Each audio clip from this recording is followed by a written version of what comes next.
UP board class 12 के प्यारे विद्यार्थियों, स्वागत है आप सभी का शिवम लेक्चरर में। समाज शास्त्र का पेपर है जो कि बोर्ड एग्जाम 2025 के लिए सबसे ज़्यादा इंपॉर्टेंट है। तो आप लोग वीडियो को पूरा अंत तक देखिएगा।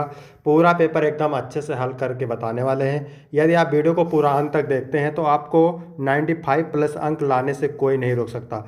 इस मॉडल पेपर में जितने भी प्रश्न हैं, एक एक प्रश्न बोर्ड एग्जाम के लिए इंपॉर्टेंट है। तो आप लोग वीडियो को लास्ट तक देखिएगा। समय 3 घंटे 15 मिनट होता है मेरे प्यारे बच्चों, और पूर्णांक होता है 100 का। यहाँ पर थोड़ा सा निर्देश देख लेते हैं। निर्देश में क्या है? प्रारंभ के 15 मिनट परीक्षार्थियों को पेपर पढ़ने के लिए मिलता है। सभी प्रश्न करने अनिवार्य होते हैं। प्रत्येक प्रश्न के निर्धारित अंक उसके सामने दिए गए हैं। प्रश्न संख्या 1 से 10 तक बहुविकल्पीय प्रश्न होते हैं, एक एक नंबर के। और प्रश्न संख्या 11 से 20 तक अति लघु उत्तरीय प्रश्न होते हैं, जिनका उत्तर आपको 25 शब्दों में देना होता है। प्रश्न संख्या 21 से 26 तक लघु उत्तरीय प्रश्न है, जिनका प्रत्येक उत्तर लगभग 50 शब्दों में देना है। और प्रश्न संख्या 27 से 29 तक दीर्घ उत्तरीय प्रश्न है, जिनका प्रत्येक उत्तर लगभग 150 शब्दों में देना है। तो सभी लोग वीडियो को लाइक कर देंगे, चैनल पर नए होंगे चैनल को सब्सक्राइब कर देंगे, शेयर कर देंगे। चलिए वीडियो को शुरू करते हैं। सबसे पहले बहुविकल्पीय प्रश्न। इसमें पहला क्वेश्चन है, समाजशास्त्र का पिता या जनक किसे कहा जाता है? अगस्त काम्टे को, इमाइल दुर्खीम को, मैक्स वेबर को, हर्बर्ट को। तो मेरे प्यारे बच्चों, समाजशास्त्र का पिता या जनक कहा जाता है अगस्त काम्टे को। यहाँ पर ए ऑप्शन करेक्ट हो जाएगा। इसके बाद क्वेश्चन नंबर 2 है, सोशल स्ट्रक्चर ऑफ वैल्यू पुस्तक के लेखक कौन है? K M. Kapadia, T. Parsons, Ralph Linton, Radha Kamal Mukherjee. तो सोशल स्ट्रक्चर ऑफ वैल्यू पुस्तक के लेखक है Radha Kamal Mukherjee. D option correct हो जाएगा। इसके बाद क्वेश्चन नंबर 3 है, समाजशास्त्र की पहली पुस्तक कौन सी है? सोसाइटी है, सोशियोलॉजी है, प्रिंसिपल ऑफ सोशियोलॉजी है, उपयुक्त में से कोई नहीं। तो समाजशास्त्र की पहली पुस्तक है principle of sociology. C option correct हो जाएगा। इसके बाद मेरे प्यारे बच्चों, क्वेश्चन नंबर 4 है, समाजशास्त्र के अंतर्गत हम अध्ययन करते हैं। क्वेश्चन नंबर 4 है, समाजशास्त्र के अंतर्गत हम अध्ययन करते हैं किसका? तो इसमें सामाजिक समूहों का अध्ययन करते हैं, सामाजिक प्रक्रियाओं का भी अध्ययन करते हैं, सामाजिक संबंधों का भी अध्ययन करते हैं। तो यहाँ पर डी ऑप्शन करेक्ट हो जाएगा। इसके बाद क्वेश्चन नंबर 5 है, समाजशास्त्र एकमात्र सामाजिक विज्ञान है या कथन किसका है? स्पेंसर का है, वार्ड का है, सोरोकिन का है, अगस्त काम्टे का है। तो यहाँ पर अगस्त काम्टे सही हो जाएगा। समाजशास्त्र एकमात्र सामाजिक विज्ञान है या कथन है अगस्त काम्टे का। इसके बाद मेरे प्यारे बच्चों, क्वेश्चन नंबर 6 है, एन इंडियन विलेज पुस्तक किसने लिखी? M N. Srinivas, J H. Hutton, S C. Dube, A R. Desai. तो एन इंडियन विलेज पुस्तक लिखी है एस.सी. दुबे। पूरा नाम है इनका एस.सी. दुबे का श्यामा प्रसाद दुबे, श्यामा चरण दुबे। ठीक है, श्यामा चरण दुबे। इसके बाद क्वेश्चन नंबर 7 है, क्षेत्रवाद के प्रबल होने का क्या कारण है? भाषाई प्रेम, असंतुलित आर्थिक विकास, सामाजिक अन्याय और पिछड़ा, ये सभी। तो क्षेत्रवाद के प्रबल होने का कारण है भाषाई प्रेम भी है, संतुलित आर्थिक विकास भी है, सामाजिक अन्याय और पिछड़ा भी है। तो यहाँ पर डी ऑप्शन बिल्कुल सही हो जाएगा। 7 का डी ऑप्शन करेक्ट हो जाएगा। ठीक है। इसके बाद में 8 नंबर प्रश्न है, साक्षात्कार का गुण है लचीलापन, वस्तुनिष्ठता, सहभागी अवलोकन, ये सभी। तो साक्षात्कार के अंतर्गत यानी इंटरव्यू के अंतर्गत तीनों आते हैं। लचीलापन भी आता है, वस्तुनिष्ठता भी आती है, सहभागी अवलोकन भी आता है। तो यहाँ पर डी ऑप्शन करेक्ट हो जाएगा। इसके बाद क्वेश्चन नंबर 9 है, भारत में पिछड़े आयोग के अध्यक्ष कौन थे? काका कालेलकर भारत में पिछड़े आयोग के अध्यक्ष थे। इसके बाद मेरे प्यारे बच्चों, क्वेश्चन नंबर 10 है, भारत की पहली जनगणना किस सन में हुई? तो 1872 में भारत में पहली जनगणना हुई थी। तो यहाँ पर बी ऑप्शन बिल्कुल करेक्ट हो जाएगा। इसके बाद है लघु उत्तरीय प्रश्न, अति लघु उत्तरीय प्रश्न। ठीक है, प्रत्येक प्रश्न 3-3 अंक का है, उत्तर आपको 25 शब्दों में देना है। तो 11 नंबर प्रश्न है, उपनिवेशवाद क्या है? तो उत्तर लिखेंगे, उपनिवेशवाद वह प्रणाली है जिसमें एक शक्तिशाली देश अन्य कमजोर देशों पर राजनीतिक, आर्थिक और सांस्कृतिक नियंत्रण स्थापित करके उनके संसाधनों का शोषण करता है। ठीक है। इसके बाद क्वेश्चन नंबर 12 है, क्या कह रहा है? लिंगानुपात को स्पष्ट करें। तो उत्तर लिखेंगे, लिंगानुपात किसी क्षेत्र में प्रति 1000 पुरुषों पर महिलाओं की संख्या को दर्शाता है।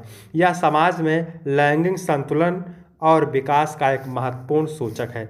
इसके बाद क्वेश्चन नंबर 13 है मेरे प्यारे बच्चों, वैश्वीकरण से क्या लाभ है? तो वैश्वीकरण से निम्नलिखित लाभ है। पहला, रोजगार में वृद्धि, दूसरा मुआवजे में वृद्धि, तीसरा उच्च जीवन स्तर, चौथा निवेश में वृद्धि और पांचवा बुनियादी ढांचे का विकास। इसके बाद क्वेश्चन नंबर 14 है, जनसंख्या विस्फोट का क्या अर्थ है? तो लिखेंगे उत्तर, जनसंख्या विस्फोट का अर्थ है किसी क्षेत्र में अत्यधिक और अनियंत्रित जनसंख्या वृद्धि, जिससे संसाधनों की कमी, बेरोजगारी और सामाजिक आर्थिक समस्याएं उत्पन्न होती हैं। इसके बाद क्वेश्चन नंबर 15 है, संस्कृतिकरण को परिभाषित करें। तो उत्तर लिखेंगे, संस्कृतिकरण वह प्रक्रिया है जिसमें एक समाज या समुदाय के लोग दूसरी संस्कृति के तत्वों को अपनाकर अपनी संस्कृति में परिवर्तन करते हैं, विशेषकर सामाजिक और आर्थिक स्थिति सुधारने के लिए।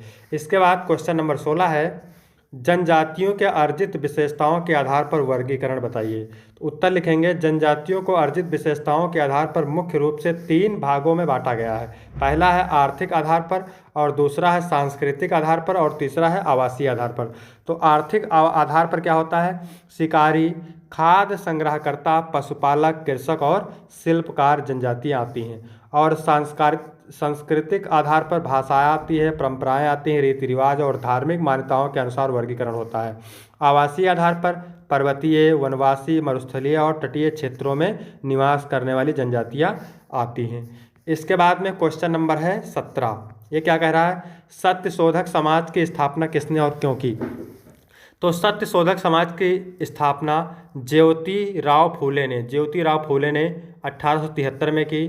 इसका उद्देश्य समाज में व्याप्त जाति भेद, छुआछूत और अन्य सामाजिक कुरीतियों को समाप्त कर समानता और शिक्षा का प्रचार करना था।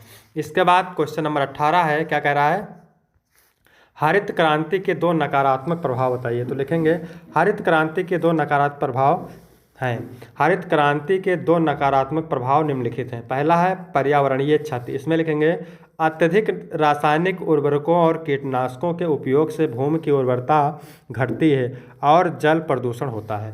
आर्थिक असमानता में लिखेंगे, बड़ी भूमि जोत वाले किसान लाभान्वित हुए, जबकि छोटे और सीमांत किसान आर्थिक रूप से पिछड़ गए।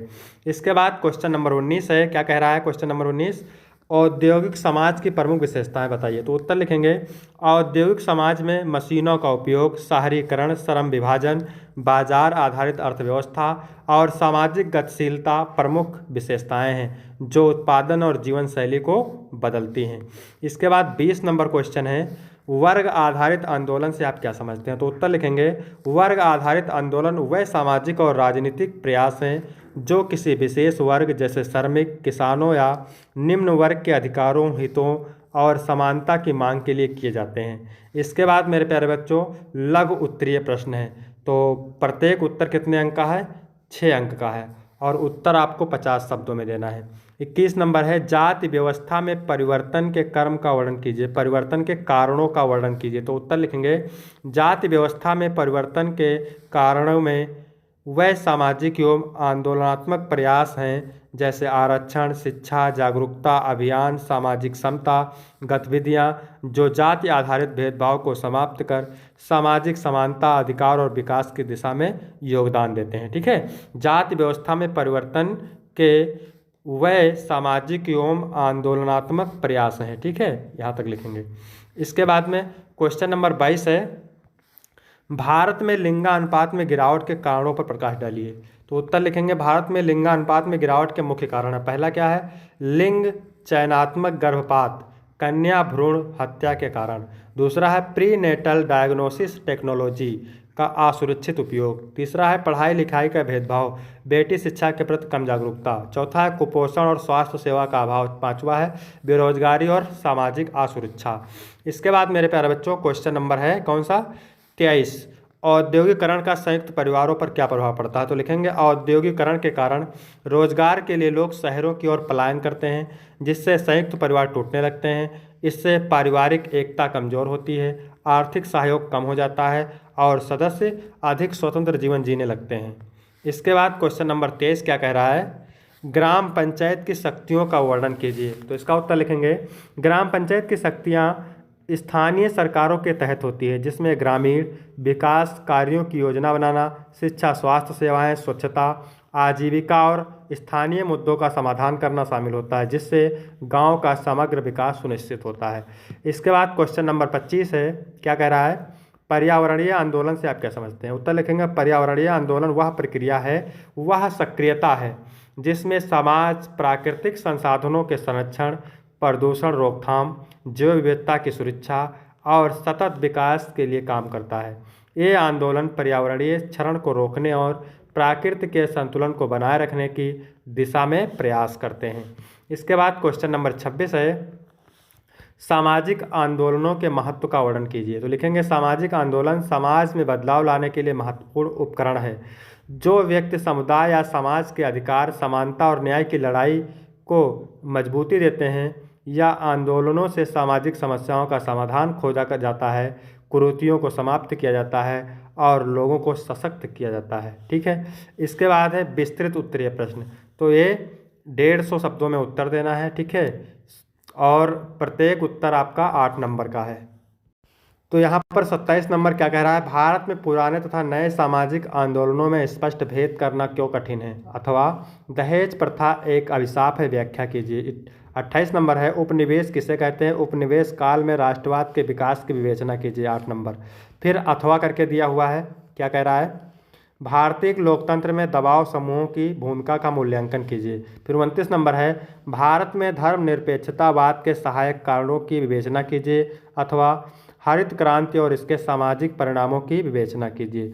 तो यहाँ तक वीडियो कंप्लीट होता है। वीडियो कैसा लगा, वीडियो अच्छा लगा तो वीडियो को लाइक करें, चैनल को सब्सक्राइब करें, शेयर करें। धन्यवाद।